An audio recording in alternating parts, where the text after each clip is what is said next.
Well, hello and welcome to Work Cookie, our weekly gathering of IO's, HR's, recruiters, and an actor, as we try to make the world of work just a little bit better. And today, Dr. Emmy, first of all, happy birthday.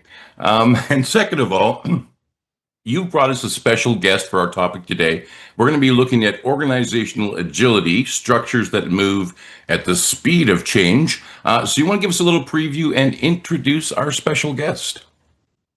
Absolutely. Thank you, Tom, and thanks for the kind birthday wishes. I am super excited about our guest today, and I'll introduce him here in a moment with a bio.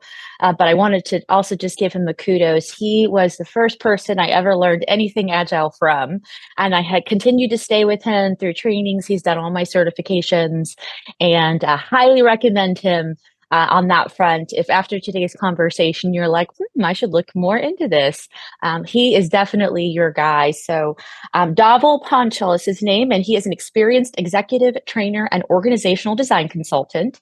Dhaval founded Evolve Agility, a principles to practice consulting, coaching, and training consultancy. He has enabled large-scale agile transformations for companies in oil and gas, banking, insurance, gaming, and the medical business domains. And he has lived agile values from the trenches as a programmer, fulfilled all Scrum accountabilities, and has enabled others to succeed with agile over the last 20 years as a guide, mentor, and leader. And I just really appreciate who he is as well. I got to see him probably most recently in Austin at an Agile conference, Keep Austin Agile conference, and he was talking about systems thinking there. It was a great presentation. And I actually happened to take a systems thinking class in my doctoral program literally the next term. So he gave me that nice little intro. And so welcome, Dhaval. Thank you so much, Emmy. Dr. Emmy. Thank you. You've gotten to watch me blossom, huh? So Yes, it's been a while. Like I've seen you progress, from the time when we worked at the transformation at your previous company to you earning your doctorate. Like it's really impressive. I'm really, really impressed by it.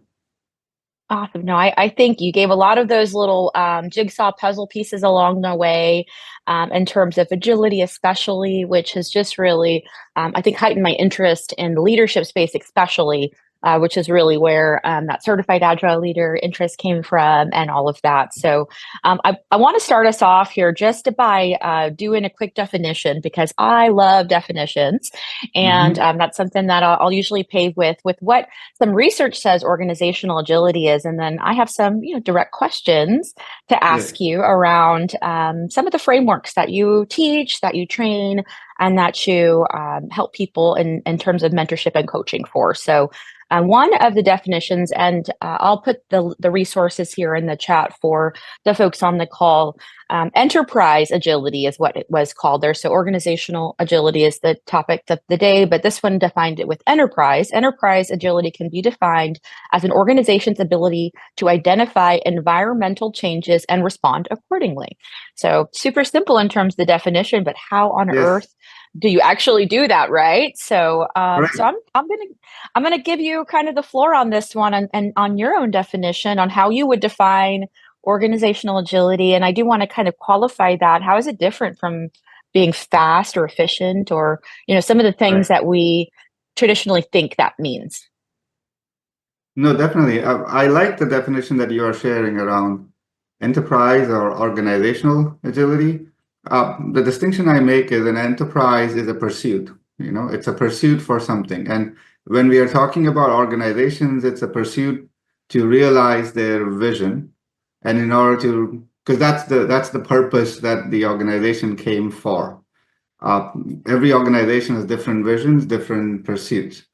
How they get there is through their missions. And when we talk about organizational agility, when they are pursuing their broader vision of who the company or the organization or the enterprise is enterprising towards, they have to detect what's happening in our context, what is changing, what is true when we started versus what is true today. So that first aspect is around knowing what has changed, but that is not sufficient because if something has changed, then that should then trigger reflection back within the organization to say, is this a meaningful change? Is this something that we support, or do we want to do something else? Like, how do we respond to what has now happened in our broader context, in our pursuit or enterprise to realize our vision? And how we respond to that is where agility comes from. First is recognizing, and I'll use a very simple extreme case example. You know, when we cross a road, uh, my mission is to cross the road safely. I want to make it across the road in a single piece. So I scan my environment. I look right, I look left, I look right again. If I see a big body coming fast towards me, I should not be crossing the road. You see, but because if I do that, I won't survive. So if I make it across the road, I have now practiced awareness, practiced a responsible action in that situation to make it to the other end, to pursue my purpose, you know, as an organization. So when organizations see a risk forming, but they can't do anything, they don't survive. If they see the risk and then they can respond in a manner that mitigates the risk, then they are surviving yet another day, yet another cycle, another year, another month. The agility aspect is to improve their response time and improve the effectiveness of the response. In other words, sometimes we will see a change in the market and we'll put a product or a service into the market, but that product or service was not the right product. So how quickly can I make corrections? Because I recognized that there was something that changed in my market. I was able to act on it, but was I able to iterate on what I did to find a better fit? You know, so that's the only addition that I would have, is it's not just about responding, because there's a difference between reacting versus responding in an effective manner. And organizational agility is primarily, in my view, about improving effectiveness and efficiency, not either or. Which is where one of the main confusion points occurs with agility is when we view agility as being simply fast. You know, that would be trying to be efficient. So the caveat I would add is, yes, efficiency is important, but effectiveness is at the same level, sometimes far more important than only being fast. I love that. Thank you for giving that context there too with the illustration. I had a visual in my mind as you were describing it, and so it was really powerful. So thank you. I do want to kind of touch into some of the frameworks that you teach. You know, Scrum is really the one that we've probably mentioned on this podcast before. My official title right now is, you know, Senior Scrum Master, and I think there's some confusion even in people who implement Scrum about what the outcomes are or the purpose or how that might help teams and organizations be agile, or, you know, or do agility, right? Which is two different things too. Where do you see frameworks or agility practices or processes falling into the conversation around how an organization can be or do agile? Right.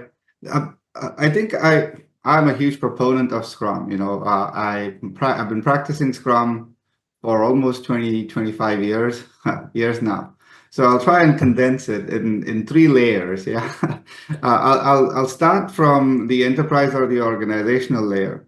Going back to the previous comment around being effective and efficient requires that we test our ability to be effective and efficient, as opposed to assume that we have that ability. So an organization can test its ability to be effective and efficient by requiring that a group of people, let's call it a team, is able to look at the market condition, recognize that some change is needed, make that improvement in the product, and release it into the market in less than a month.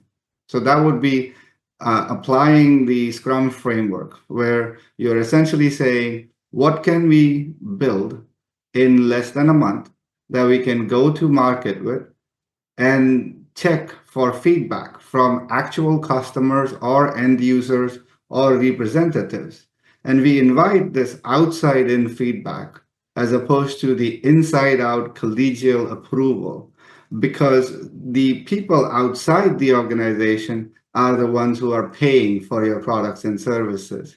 Whereas people inside the organizations are your colleagues. They are trying to help you build something so we can build it for our customers.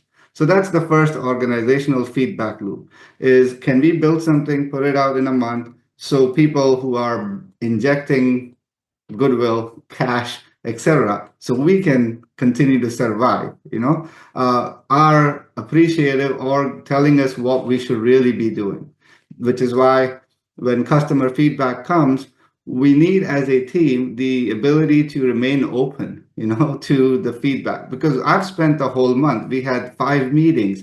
We discussed passionately about why this feature is better than the other feature. And now we have all of these hypotheses or theories about what our customer would like. So let's test it out by actually putting the product in the hands of the customer, because there is no better proof than contact with reality. You see, so we build that contact with reality by having 1 month or a time box or a fixed length investment that the team makes in order to build something and see if we understand our customers as well as we think we do. Now, inside the team itself, I have now cross-functional groups of people, because building something for a customer requires more than one skill set. You need someone who is able to work well with people, with ambiguity, with uncertainty. This is where the Scrum Master becomes a very critical role, because they try to fill in the space in between, where you also have folks like developers, analysts, engineers, user experience, architect, and I'm talking in the context of software products, but you can see in the context of a business process or service development, you would have different functional competencies required to build something. So all of these people are coming together to collaborate so they can build something that the customer can get. Now, inside the team journey itself, we have to learn how to operate as people, because you see, we show up to work every day, and how we show up to work with our peers has an impact on their personal lives. If I'm upset and I transfer that energy into my meeting room, now all of a sudden you are also upset and you are taking out on your family members. You see, so we, at the end of the day, we are all interconnected and we are people. So how do we show up to work with each other, and how do we work with each other to build something useful? It'll be helpful to test that out, which is what Scrum will also do by a mechanism called a retrospective, where the team members will take some time out at the end of the sprint. Now that we have built something for our customers, they've given us some feedback. Let's us as team members check in with each other to see if this was the right approach, or what could we do differently so we would have a better work-life experience building this product with each other. What I find at a personal level, what occurs when people participate in a framework like Scrum is, first and foremost, they develop a sense of self-awareness. You see, we build that self-awareness because we have set a goal to build something useful for our customers at the end of the month. And in pursuit of that goal, I have to resolve my preferences, my disagreements with my teammates, and I'd be better able to do that if I'm aware of what my preferences are. You see, because if I'm unaware of myself, then I will not be able to articulate myself or express myself, and others will not be able to work well with me. So we build that internal capability of building self-awareness and the ability to collaborate with others when we are in a container called the sprint, and that helps you as a person to develop not just your social or critical skills, or as people call soft skills, but also functional skills. Because what I've observed is, when I come in from a domain expertise, let's say I'm a programmer, and when I work with other folks who have testing expertise, project management expertise, I have picked up tips and tricks and skills from all of these people over the last 20 years. No, that accumulation of skill over the time by working in a cross-functional team is way higher because I get the results of how or what I have learned at the end of every month. You see, so I get this feedback loop on a daily basis. I get this feedback loop at the end of every sprint, and I get to work with people who are skilled in domains that I am not skilled at. So as a result, my personal skill goes up. My teaminess, a term that I like to use, not a dictionary word, the feeling of belonging in a small group of people improves, and the company as a whole improves the products and services that it builds. So that's one of the big reasons why I've continued with Scrum, and I am a huge proponent of Scrum as a framework to build products and services for companies. I love Scrum as well. And I love the description that you gave there as far as how people on the team in a cross-functional setting really do get to adopt and learn. Currently in the setting I'm at, I'm doing data, and I had never done analytics and business intelligence to the scale before. Yeah. But I've gotten to learn from our developers so many things about how to use the tools and what happens behind the scenes in the database, and just really gotten to sharpen and refine that from a non-academic perspective and more in the business context for us. So it's been fabulous. And kind of as a follow-up there, what misconceptions do you think organizations or leaders or individuals have when they're trying to implement Scrum for the first time, or any agile practice, but specifically since you're talking about Scrum, that may need to be cleared up or may be helpful to clear up on the front end? Yeah, the fundamental difference, right? And we'll have to go all the way back to scientific management, and I'm making air quotes around the word scientific, to Taylorism, where, to boil it down, Taylorism tries to control the worker. Like the object of control is the human, the worker, with Tayloristic approaches. With Scrum, we don't try to control people. We try to control the quality of the product. So the object of control now is the product, not the individual. However, we still want people who are aligned with the product goals that we have.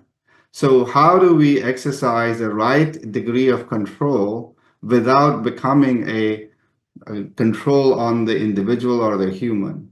And this is where the framework structure of using a time period, like a sprint length, becomes important. Because if you let the time go on forever, then behaviors and aspects of interpersonal interactions can go unchecked for a very long period of time. However, if I set the boundary to 1 month, when most Scrum teams today do 2 weeks of sprint length. So if I set the boundary to 2 weeks, then interpersonal dysfunctions or processes or practices that don't help us get filtered out because we reflect on it every 2 weeks. So it is likely that there may be a practice that someone feels is the right practice, but it doesn't help us to build the right product. So we talk about it and we build consensus around what we should do instead of the one that someone else proposed.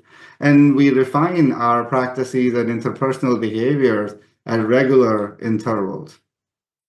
Organizations or companies that don't get this feedback loop mechanism and are still attached to controlling the individual tend to misunderstand Scrum.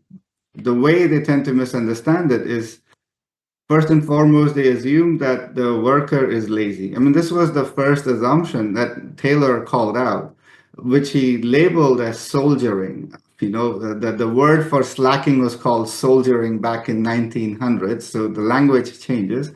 So his entire system was designed to prevent the soldiering of laborers. And his intent was to set up a performance and promises system, which we today call it the carrot and stick system, where you get paid for performing a set of tasks against the benchmark of how long it takes to move pig iron from one place to another, to lay bricks on one top of each other.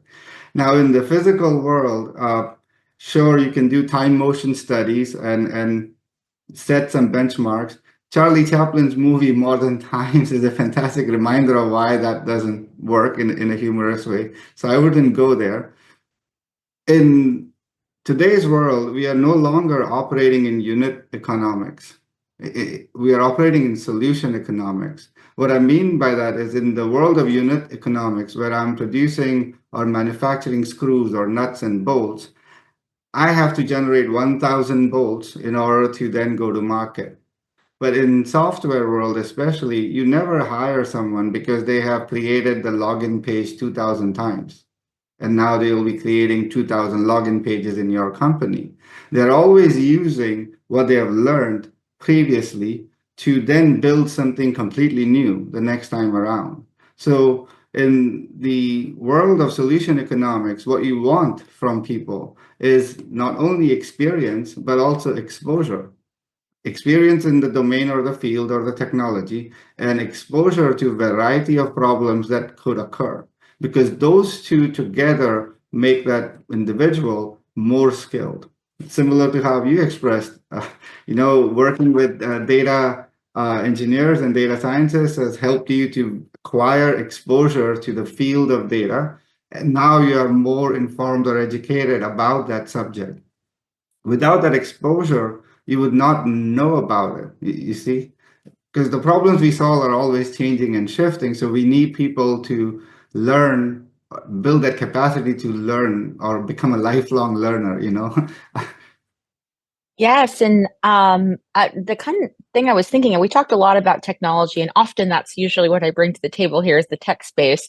But Right. what other contexts or other non-technical teams or markets might be able to benefit from structures like this? And can you provide some thoughts around that? Yes, definitely. One of my friends, almost 10, 15 years ago, used the Scrum framework to plan her wedding.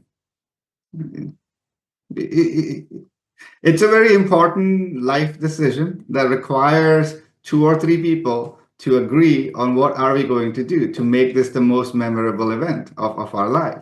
So they use the power of the Scrum framework to build a list of all the things that they would like to do, to then prioritize a set of things to be done on short increments weekly, and then reflect on whether this is actually helping them get closer to having the most wonderful event that they could have. So what you're looking at now here is in a cross-functional team, we need to be able to collaborate with other folks. You see, so anywhere in any situation, and I'm using it very generally first, is in any business context, when the work involves more than one person and the work requires collaboration, not coordination. Yeah. If the work requires collaboration and it involves multiple skill sets, which require more than one person to do it, then Scrum would be a very good fit for you. Because all Scrum is asking you to do is to say, where are you going? Like agree on where you're going. Because if you don't, and I'm probably paraphrasing Yogi Berra, right? If you don't know where you're going, you might not get there. So figure out where are you going together as a group. Now set a time aside for a week or so, go in the direction you think you should be going, then pause and see if you're still headed in the right direction, and then inspect and adapt along the way. I've seen Scrum as a framework used in a large variety of domains. Software makes sense.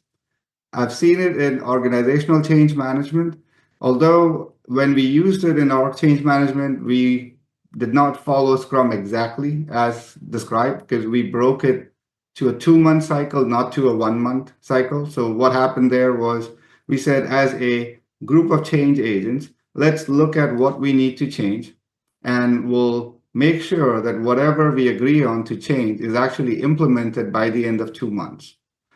Partly because some of this change in the organizational domain involved changes to software features and functions that people were using. So we had an IT or a Scrum team that was operating on a 2-week cycle. And in that 2-month period, we would figure out what's actually happening in the business process, what targeted improvement can we make, And in order to make that targeted improvement, what software changes have to be made? And how do we train people to use the updated, modified system? So by the time 2-month mark is achieved, we have actually stabilized a new business process. Now, if you're in this context, if you're thinking, well, how am I going to implement a huge change in the business process? You cannot. That's the whole point. The whole point is to make small, tiny shifts so that whatever you change actually sticks in the organization and is being used, as opposed to trying to change huge and then the shock of that change being absorbed by the organization, which results in other issues. You see? So I guess I'll conclude with this.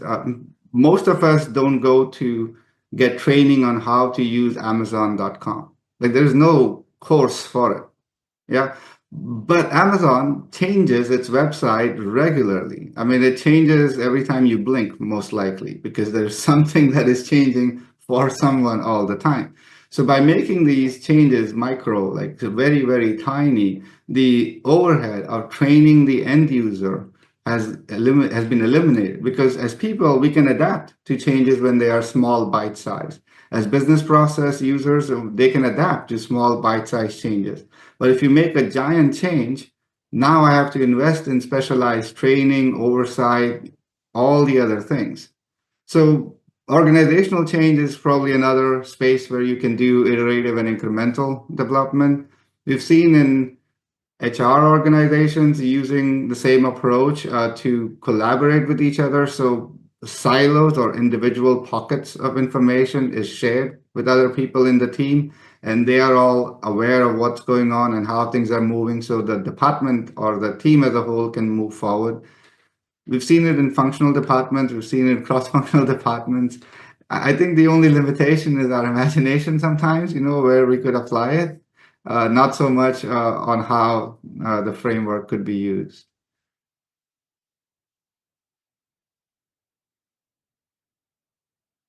Thank you very much for that. I see we've got some hands up. LindaAnn, let's go to you for a question.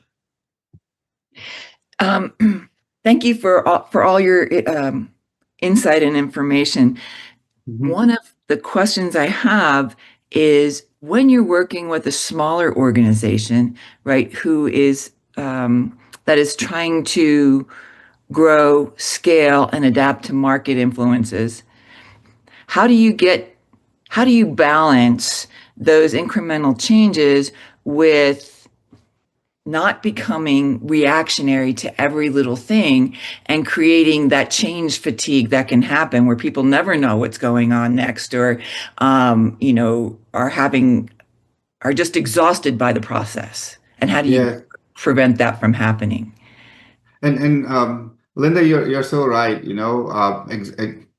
Burnout, exhaustion with being reactive is unfortunately the reality of many organizations. I wish it was different.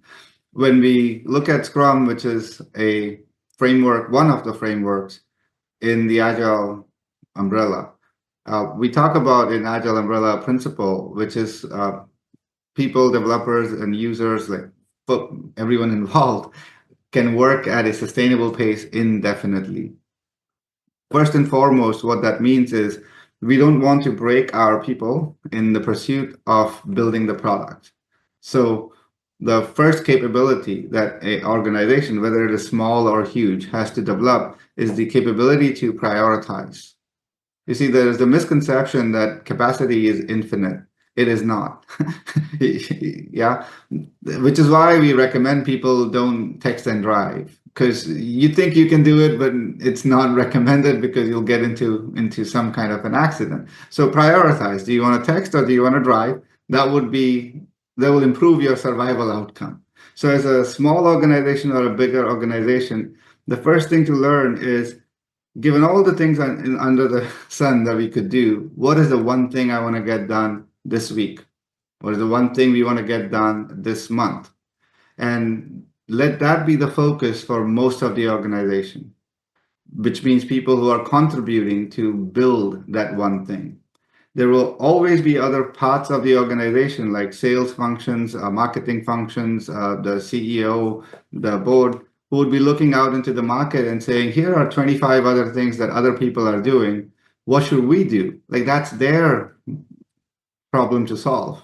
Because once they figure out we have to go in this direction, climb that hill, let's give that problem to a team so they can then focus on figuring out how to climb the hill and solve that problem. But the pre-work of knowing which hill to cross or like which hill to claim is still the management or executive responsibility. So that's one of the things that I'll call out explicitly. The burnout often occurs because of the belief in plan. What I mean by that is typical organizations, and this is part of the prevalence of Tayloristic mindset, where the object of control becomes the worker. And I'll show you how the plan helps you, like, does that, Well, what happens is some folks in the organization, let's call them the strategy people, the execution folks, or the executive folks, they say, we really need to do this by this time or we are in trouble. And they're probably right, because looking at the market landscape, if you're not competitive with other people providing similar products or services in a timely manner to the customer will move to a different organization, to a different enterprise. But they're correct in recognizing that we need to get something done by this time window and hopefully within these cost parameters. The mistake that they make is then they believe in a plan that will get them there, which means now I have created a Gantt chart, and that Gantt chart now lays out, here's all the things in the sequence in which these things will happen. And after the Gantt chart is created, they toss that responsibility to the group of people who are expected to execute on that Gantt chart. Now, I run into this problem every weekend. I try to do a home improvement project. So I want to ask, like, how many Home Depot trips does it take you to you see, I've realized I'm incapable of planning 2 days for myself. So I don't know what gives other people or me confidence that I can plan for 6 months for 10 people. Yeah. So, which is why we say planning is essential, plans not so much. So what we do is we say, given the market opportunity that we have, given the time of or window, 6 months that we have to claim it, how can we do the most important, most valuable thing and make sure that it truly is valued by the customer is by breaking it into 2-week chunks. So I get 8 opportunities, 12 opportunities. Public math is not my skill. So I get 12 different opportunities to refine and iterate on what I think the customer wants, what I actually have, and making it fit for both, for me, my people, my staff, to work at a sustainable pace, to build a quality product, and for my customer to say, yep, I like that. This is what I want.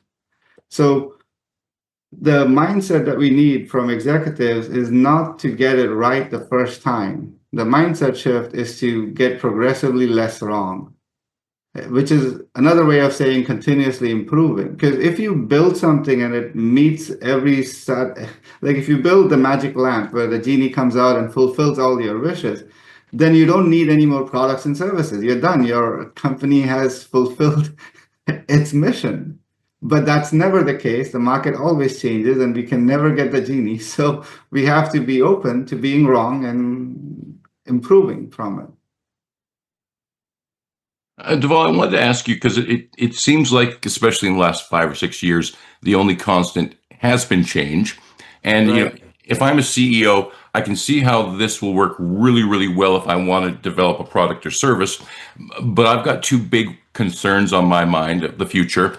One is technology, which you've touched on slightly, but I know things like AI is already here. Quantum computing is coming. I have Right. no idea how that's going to change my business. Plus, we live in a world of tariffs, which keep changing. Plus, Right. globally, the economy looks like everything's shifting. Right.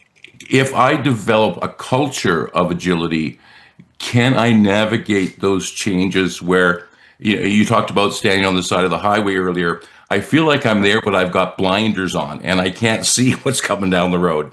So would that help as well? Correct. See, this shift or acceleration of change through government policy changes, technological developments, societal preference changes, all of those things are always happening. And especially now in a globalized world, it is happening everywhere. Right? So Right. I personally feel that it is very easy to get overwhelmed by all of these things. So an alternative approach would be to say, I acknowledge that things are not within my sphere of influence, and there's a whole bunch of stuff that is outside. I can't do anything about tariffs other than just, pull my hair or something. So, like it is beyond my sphere of influence. So I need to be aware and cognizant of it, but I don't want to add it into my worry bucket, like things I have to worry about. Yeah. So what is in my worry bucket are things that I can influence or I can act upon. So, and I'm trying to channel Stephen Covey. I don't know if folks know of his book, The 7 Habits of Highly Effective People. So I love this way of sorting things out in the environment by saying, what's within my sphere of influence? What can I actually do? Focus on those things, and everything else, just let it be, like, because I can't do much about it. So, as a CEO, as an executive, what is within my sphere of influence is that employees and people who have signed up to participate in the journey with me for this enterprise, they have a positive work experience. So that's within my sphere of influence. I should definitely take ownership and make sure it's the best possible experience for them. I also have customers who have trusted me for the products and services that they are using today. So I want to control that and make sure they continue to have a positive experience. The market dynamic today, especially in the socially networked world, is that acquiring a new customer is becoming increasingly hard, but keeping the one that you have is a much better strategy. So I would look into these things like AI or quantum computing or tariffs from that lens, is the lens of what is it that I can leverage AI or quantum or whatever else, yeah, to benefit the customers that I already have so I can continue to have and keep them, as opposed to looking at the customer that is not in my ecosystem and trying to build something for them. Because even if I use these bleeding edge technologies, how do I know if I'm building the right thing? Because they are not there to give me feedback. But if I'm working with a customer and they say, we want to use AI in this way, can you help? I'm like, yeah, let's figure it out. So it now becomes a symbiotic relationship because I'm using a new technology with my existing customers, knowing that we are both taking a risk together, and I'm not transferring the risk to my customer. The age of the used car salesman where I could transfer a lemon to an unsuspecting customer, knowing that there will be a sucker walking in the door next day. So I don't have to care for this current customer. Those days are long gone. Google reviews and reviews like that will impact your company's credibility. And the hit is sometimes very difficult to recover from. So why risk it? Like, why not be a responsible enterprise that takes care of the customers? The ambitions of world domination can come later. Well, let me ask you then, and Dr. Emmy, feel free to jump in here. But I just played the role of a CEO, and I see a lot of CEOs who are so worried about all the outside influences, and maybe we're not focusing on what we can actually change and making our business better. Do we have a pandemic of that today, I Dr. think Emmy? I'll let someone else chime in on it.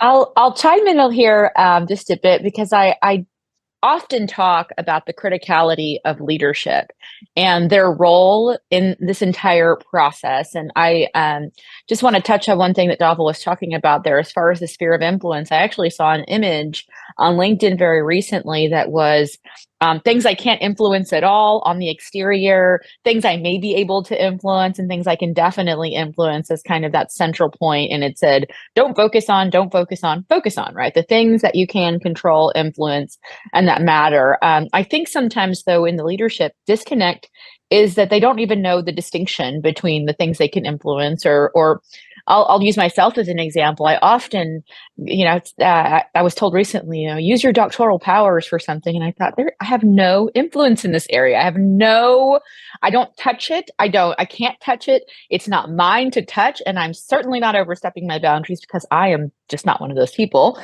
And so, it was very interesting statement because I think it was the mentality of we don't actually know even what we as as leaders, or even the people that are under us, or maybe even especially the people that are under us in our kind of subordinate structure, right, are able to influence or able to do or not do. I kind of will toss that back to you, Dhaval, as a question about what you think. The first week of this month, we talked about the agility mindset as well, and what does that mean? But I'll kind of toss that back to you as a question of what you think the role of the leader is, whether it's their mindset or their behavior or the way they're approaching how to change, that will help the organization thrive or not, for that matter. Correct. Like the main behavior shift at positions of power and authority, right? Which is where executive management comes in because they have access to more levers from an organizational standpoint within the organization than a staff worker.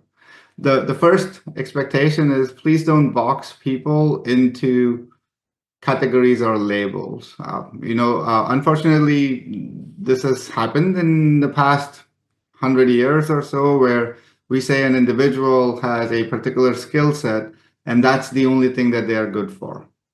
And I will challenge any organization to take 7 or 8 of your people, put them in a team, and see how much they thrive when they have the opportunity to learn from their peers and build products together. So that's the first assumption that needs to be checked for, which is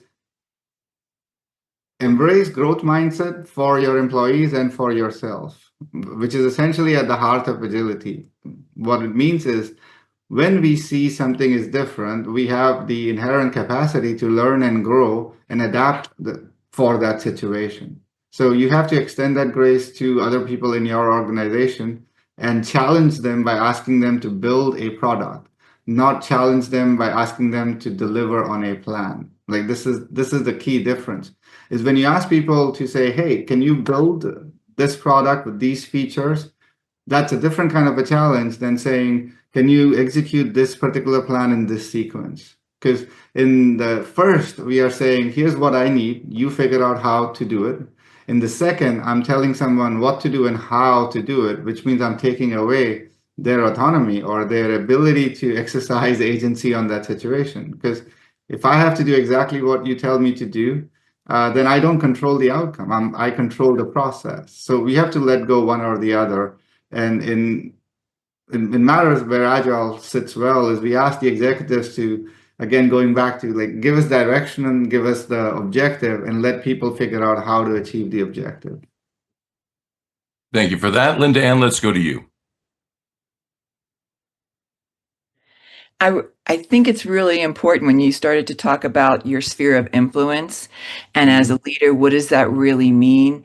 And there's a real integration there between, the Kuznets and Posner model of leadership, when you focus on what you can really change, and it's really mostly your own behavior, right? And so when you model the way, as they would say, that creates influence. And what I've learned over time is that you will never understand the complete level of impact that you have on other people. And it can be remarkable and extremely far reaching. And that's why, when we talk about how you lead, and I think this is an excellent way to look at leadership, because it's kind of like if you look at a sport analogy, you want to win the game, right? And Yeah. if you're playing baseball or softball or whatever, but you have to really focus on the ball hitting the bat, right? To get that on base and to make that next run happen and all those kinds of things. So I think breaking that down for people is critical. And I think it really fosters an incremental pattern of success as well, right? Success begets success. And so I think it changes how people can see that in themselves. Yes, yes, I couldn't agree with you more, Linda. In my work, working with teams, one of the first things that I want to get for a team is that taste of success. Like I want them to feel what success looks like. Because in many organizations, people have been conditioned to play not to lose, which is very different than playing to win. So I want to focus on how you play to win. And that's often my focus initially, is not whether you're following Scrum perfectly or you're delivering on awesomeness right on day one. But as a team, are you experiencing what success feels like? Because once you get that feeling, you want to recreate it. And then that becomes like a self-generating engine. So yeah, I totally agree with you on it.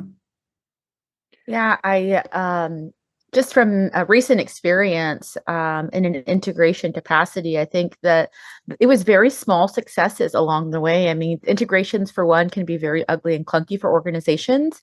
And I think that very first tiny step that had a success moment afterward was really instrumental in the teaming, if you will, or their teaminess, as I just love that word so much, in their teaminess. And it's actually the number one feedback that I hear at the end of the year or even in retrospectives, whether it's called out as teamwork or teaminess in some other capacity is not always the case, right? Sometimes it's something that people are very specific about. This happened and this person helped with this thing. But then I will bring that right back to the table and acknowledge that, hey, this is because you guys operate as a team and it's a success as a team and a collaborative partnership success.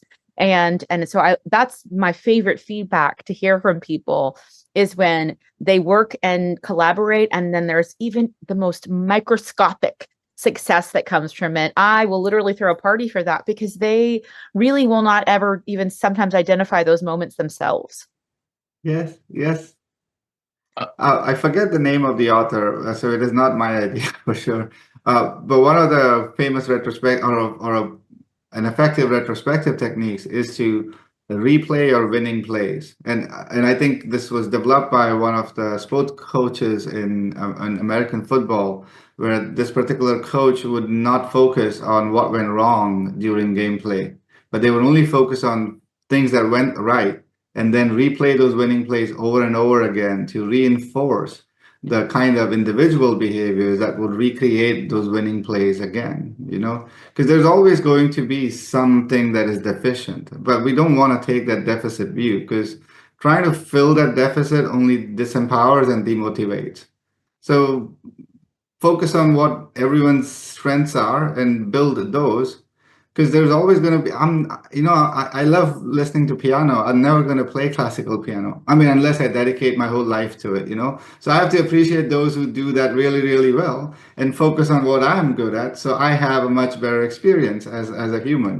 There's always going to be something that I'm not going to be the best in the world at, so let me focus on 2 or 3 things that I want to be great at. So let me ask the bottom line question, because we're always concerned about, this is going to be an investment for my organization, but it really does sound like it will have a positive effect on the bottom line of the organization. So can you talk a little bit about how those efficiencies, in maybe some of your past experiences, how those have actually made those organizations and those teams more successful? From an organizational standpoint, and I'm trying to kind of frame it correctly, because one of the things that I'm not really excited or a fan of is to express things in terms of we did agile and it saved the day. Yeah. Because my question is, did you keep doing agile after it saved the day, or did you go back to whatever you were doing before? So where I'm seeing a good portion of the industry is we have now settled on agile for rescue missions. So in other words, when we are in deep trouble, we don't know what to do, our plans have failed, then we'll assemble a cross-functional team and use Agile or Scrum frameworks to save the day. And after the crisis has been averted, we will lose all our lessons learned and go back to doing the same behavior that got us into the trouble. Yeah. Right. So in terms of rescues, yeah, Agile has saved the day for many companies. You know, Emmy, the company that we worked at together, and I would not name names, they'd gone through a transformation that did not work out. Then they called Evolve Agility. We replaced about 15 of Big Four, there was a Big Four consultancy in place, and we replaced them with two of us. We knew what we were doing, so we didn't need 14 people. And what we did over that year was develop that internal capability inside the organization to train, coach, support teams. Now, all of this looks very good on paper, but the proof in the pudding is what happens when something dramatic happens. And that dramatic thing that occurred was COVID. Like, it impacted everybody. And the fact that they had spent 1 year building internal capabilities, actually developing the capability for teams to come together and solve business critical problems, meant that when COVID occurred, our contract got terminated because everyone's trying to conserve cash. But the people in the organization were now becoming the leaders for some of these tiger initiatives or key initiatives that were necessary for the company to survive. So I would say yes. In that regard, the benefit is not just that we were able to deliver an objective. The benefit was, did we own the capability to use that as a way to solve our problems into the future? You see, and that's where the adoption of Agile should really stick, is not as a rescue mission, but as an inherent capability where it's just how we do things around here now. Yeah. Having said that, isn't it like we often will talk about medium and large size organizations, but for the mom and pop organizations, those tiny businesses, isn't being agile like key? They need to be agile all the time. Yes, they have to be, or they need a niche that the big players don't pay attention to, right? Like, in other words, if I have a pizza shop in a neighborhood where there is no other pizza shop, I don't have to change. And that's where like traditions are built. You know, we all go for breakfast to that mom and pop like breakfast place because it's been around for 500 years making pancakes the one way. So they don't have to change because they have a niche. And their small size allows them to maintain their uniqueness. But in businesses where you don't have a niche, where there is now IHOP popping in and other companies coming in, you have to be innovative. You have to be creative, you know? And in that type of an environment, size really doesn't matter, because I guess a feeling that I can share is if Amazon, like the Eye of Sauron, looks at any industry, everybody in that industry starts shaking their legs. Because they should. Yeah. Right? Because they have some inherent capability that can take out their business completely. I mean, they're selling cars online now. So what does that do to distributors or the local car dealership? Only time will tell. But they have to now figure out, how are we going to survive if they succeed with this business model? Right. I do want to kind of just, as we're getting to the end of the hour here, I think you gave me a really good segue to one of the last questions I had. So I was like, I'm going to take this opportunity there. But one of the things I commonly see in the agile space, or in people's writing about it, is agile is dead, or some variation of it's under, or it's 6 feet under status. So I don't believe that, for one. I'll state that because I think just the nature of what agility it really truly is, outside of just being a framework, right? is critical, and it's a piece of my leadership model actually is agility in there. Can you speak to your thoughts around what the next evolution of Agile might be, or taking this into the future and future readiness?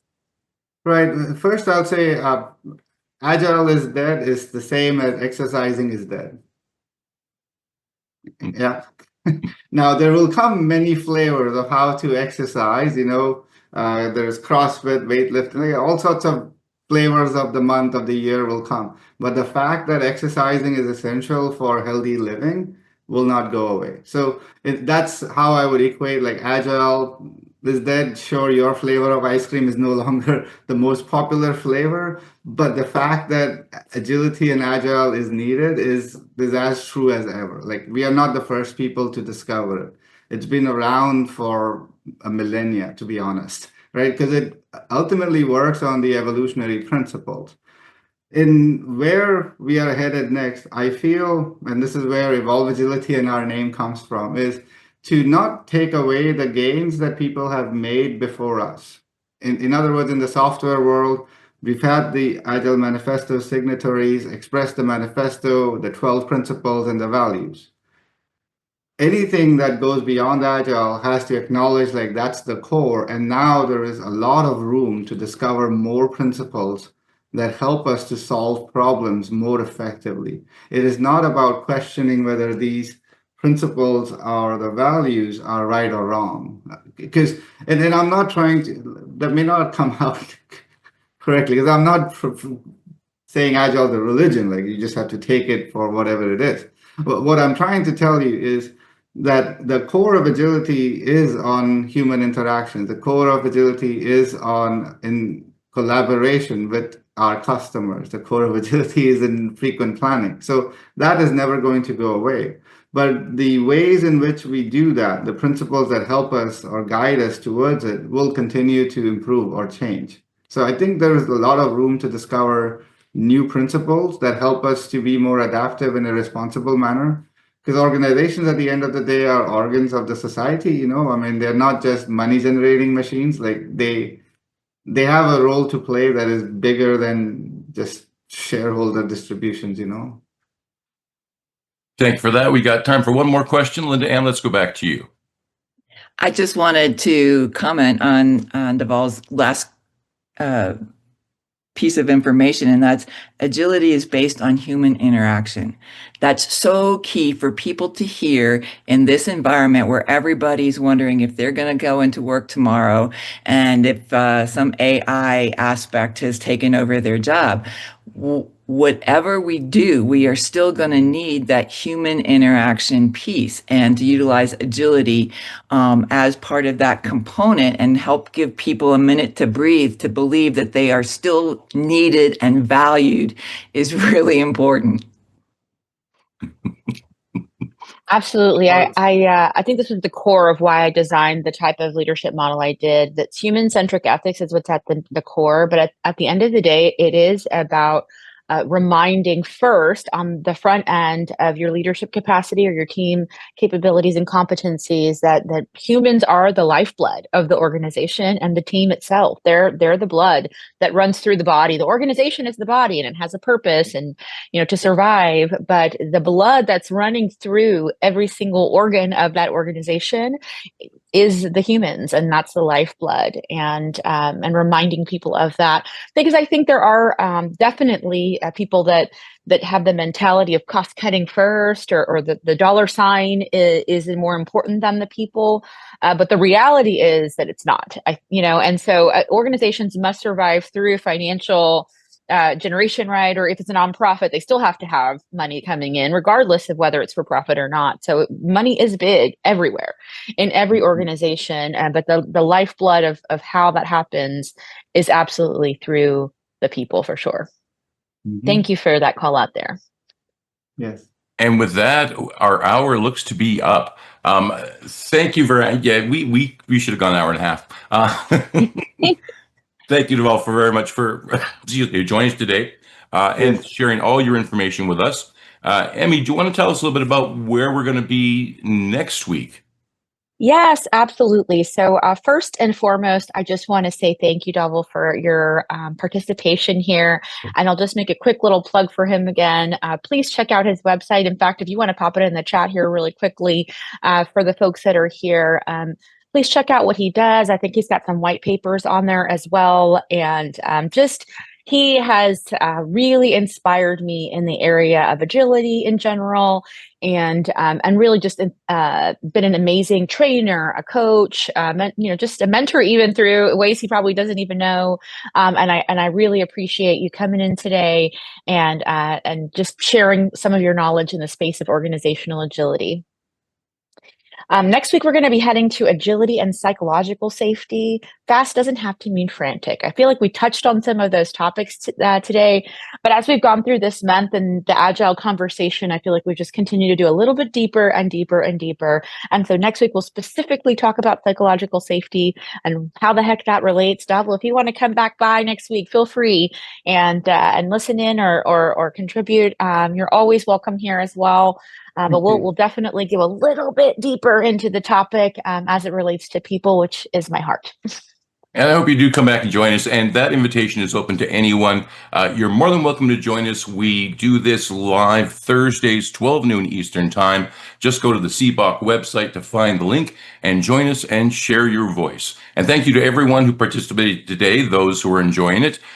Please, once again, spread the words that we are here every Thursday and keep watching and listening to those podcasts. And with that, Emmy, if you want to count us out, we'll see everyone back here in 1 week's time. Absolutely. 3, 2, and 1.